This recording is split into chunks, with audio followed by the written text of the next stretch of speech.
Hi, hello po sa inyong lahat. Isang mapagpalang araw ho muli sa inyo. Nagbabalik ho muli ang Eric's Vlog. At ngayong araw ho na ito sa ating video ay pag-usapan ho natin ito nga mainit na topic ho. Ito ho nga tinatawag na Barangay and Sangguniang Kabataan Election 2025. Marami hong tao ang nagtatanong kung ito daw ho ba ay matutuloy ngayong taon ho na ito. Dahil po merong lumabas na balita na meron hong nakapasang bill sa Kongreso na kung saan ho ay nagpapalawig ng termino ng mga barangay officials. Pero kung tutuusin, ito ay pagkakansila o pag-postpone ng magaganap ho na barangay and sangguniang kabataan eleksyon ngayong hong December 1, 2025. So yun ho ang lumabas na balita kaya bigla hong nagkaroon ng topic kung matutuloy nga ho ba talaga itong barangay and sangguniang kabataan eleksyon ngayong taon ho na ito sa December 1, 2025. At ito hong mga nakalipas ho na araw ay puli ho nating napanood at napakinggan ho ang mga pahayag ho ng election lawyer na si Attorney Romulo Macalintal, dahil ito ho yung tao na nagpetisyon ho dun sa mga ginawa hong pag-postpone ng Kongreso na makailang ulit ho. Pag hindi ho tayo nagkakamali, mga 4 na beses ho na kinancel ang pag-postpone ng barangay election. So ito hong si Attorney Romulo Macalintal ay ito ho ang nagpetisyon sa Korte Suprema upang questionin ho yung mga batas ho na napirmahan para ho sa pag-postpone ng barangay election noong taong 2022. Ayon ho sa pahayagan ng Inquirer.net, nakalagay ho dito, Macalintal to Amy Marcos, postponing 2025 BSKE Plouts SC ruling. So sinasabi ho dito ni Macalintal kay Amy Marcos na ang pag-postpone daw ho ng election 2025 ngayong taon ho na ito ay binabaliwala ho yung naging ruling ho ng Supreme Court noong 2023 tungkol nga ho dito sa pag-postpone ng barangay election na makailang ulit na ho nga pinospone ng Kongreso sa mababang kapulungan ho. Ang pag-aalam ho natin ay nasa 4 na beses ho itong pinospone noon hong mga taong 2017 hanggang 2022. So yun ho ang nangyari ho. Sa programa po ng Double Wing sa Double B ng GMA News ay nagkaroon ho ng pagkakataon sila na ma-interview ho itong election lawyer ho na si Attorney Romulo Macalintal upang hingan ho ng opinyon tungkol ho dito sa tinatawag ho na pagkansila ng barangay and sangguniang kabataan election 2025.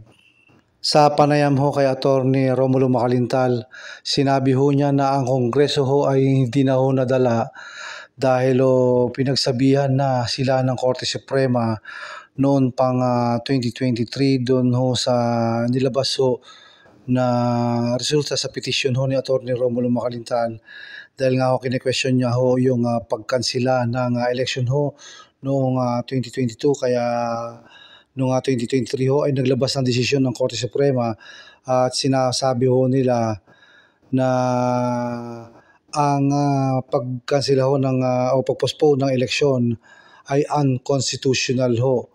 Ito ho yung naging batas ho noon na pinirmahan ho ng mababang kapulungan, tapos pinirmahan ho ng Senado at naging ganap na batas ho under Republic Act 11935 at mismo ho ang kasalukuyang presidente na si Ferdinand Marcos Jr. o si BBM ay pumirma ho dito sa Republic Act 11935.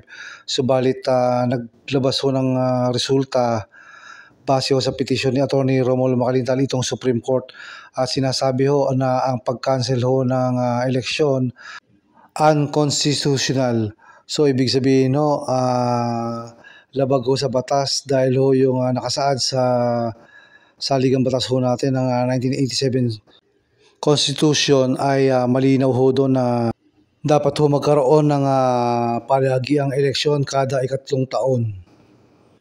Sa patuloy po na panayam kay Atty. Romulo Macalintal, sinabi niya ho doon na tila pinaglalaroan ng Kongreso ang pagtrato ho sa barangay election dahil lagi hong kinakancel ito at dahil ho dyan ay nawawalan ho ng karapatan ang mga mamamayan para ho makapaghalal ng mga bagong barangay officials. Sa gitna pa rin ho ng talakayan ay sinabi ho ni Atty. Romulo Macalintal nung nagkaroon ho siya ng oral argument ho doon sa Supreme Court dahil nga ho doon ho sa petition niya na nagki-question sa pagkansela ng election ho noong taong 2022 ay nagtataka ho ito nga dating former Chief Justice na si Gismundo na bakit daw ho laging pinopostpone ang barangay election. At ang sagot ho ni Atty. Romulo Macalintal ay dahil ho sa tinatawag na political consideration.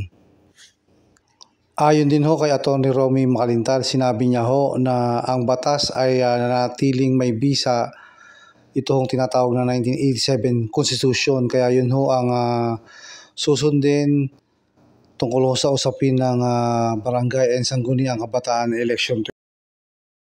Sa gitna ng panayam ho kay Atty. Romy Macalintal, ipinaliwanag niya ho dito na hindi ho kailangan magkaroon ng extension o dagdag na termino ang mga nakaupong barangay official dahil ang mga mayor ho at gobernador na mas malaki ho ang sakop ay 3 taon lamang ho naglilingkod sa kanilang mga pwesto. Ayon din ho kay Atty. Romy Macalintal na ang barangay ho na napakaliit lamang ay hindi ho nangangailangan na magkaroon ng mas mahaba hong termino kumpara nga ho sa mga mayor at gobernador na meron ho 3 taon lamang na magsiserve ho sa kanilang bawat termino. Meron hong panawagan si Atty. Romulo Macalintal sa atin nung kasalukuyang presidente na si Ferdinand Marcos Bongbong Jr. na sana daw ho ito ay pag-aralan itong pagkansela ho ng barangay election ngayong taon na ito. Kasama na rin ho na pag-aralan sana ng legal counsel ho ng ating gobyerno.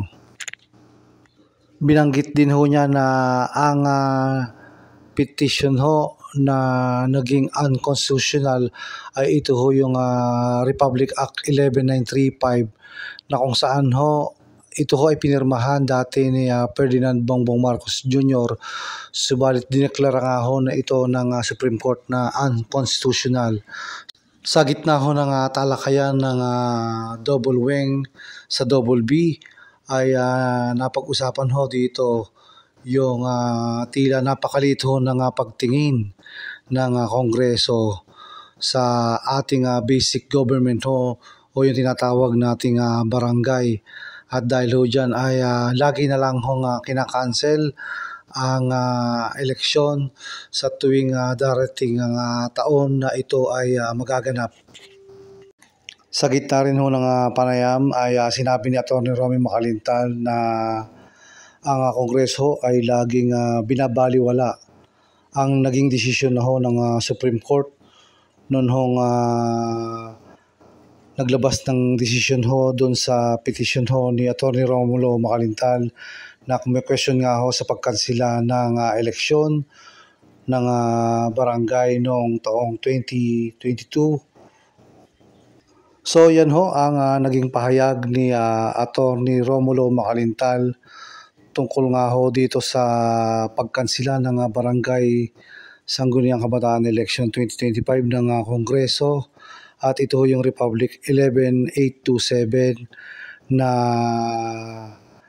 aabangan ho natin ang update dito kung ito ba ho ay pipirmahan ng ating kasalukuyang Pangulong Ferdinand Bongbong Marcos Jr. So yun ho, hanggang dito lang po muna ang ating vlog ngayong araw na ito tungkol nga ho dito sa topic na Barangay and Sangguniang Kabataan Election 2025. Isang mapagpalang araw pong muli sa inyo and God bless.